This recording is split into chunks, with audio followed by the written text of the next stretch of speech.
Okay, so part 6, we go from Mennonite, or Marine Corps to Mennonite. And that was originally what my book was going to be whenever I was staying in the Mennonite circles.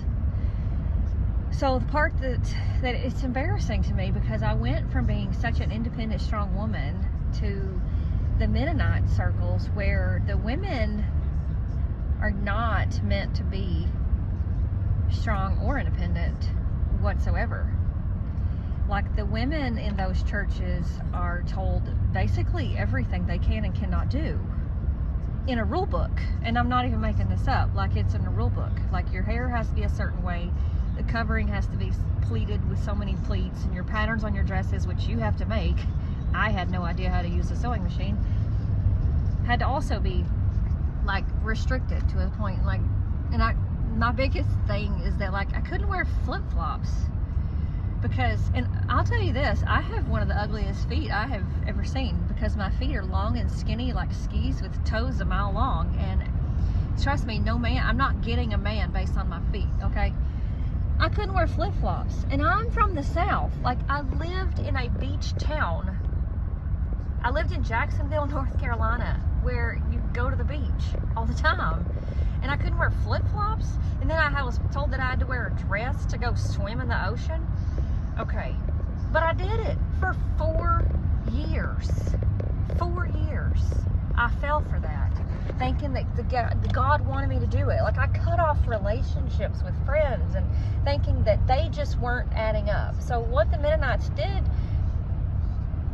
I mean, I'm not blaming them, but their culture creates this judgment around them. Like, if you're not doing it their way, then I guarantee you they're talking about you. Everybody's like, oh, they're the greatest people ever. Sure, they're sweet to you, but guarantee you when they left, they were talking about you, or the only reason why they're having anything to do with you is they're trying to convert you into thinking that they're the only ones doing it right. And as far as the Christianity thing goes, because they take certain verses that the other religions don't take and use it as a basis for, like, how good they're doing spiritually or whatever. Like, they think that if they are the stricter ones, then the God's going to love them more.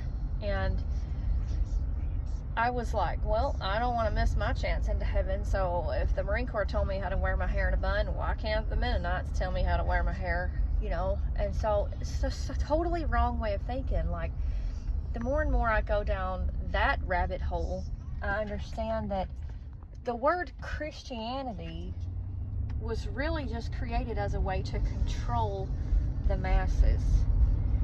And so I feel like I've been duped by the Mennonites and duped by Christianity as a whole into just this blanketed submission and blanketed restriction. And I'm not, like, saying that, you know, you should just be allowed to just go buck wild and do whatever you want, but my relationship with God does not need a building or a bishop to make me do it in front of people to get me into heaven. That's where I feel duped. So anyways, I tell you that part of my story because if I don't deal with what it did to me, then I'll never be able to move on. Like, it was so hard coming out of that mentality that I don't even know if I'm still completely, like, I'm disgusted by that part, and I'm trying to figure out what it is I learned from it, or what it was I was supposed to be doing there. So anyways, that's the rest of that part of the story, and I'm sure that it'll go on a little bit later, but now you at least know what this journey is all about. This journey is about finding me again, because I lost me during that, and I forgot who it was that I was. So that's what this part of my wellness is about, is the mental health part.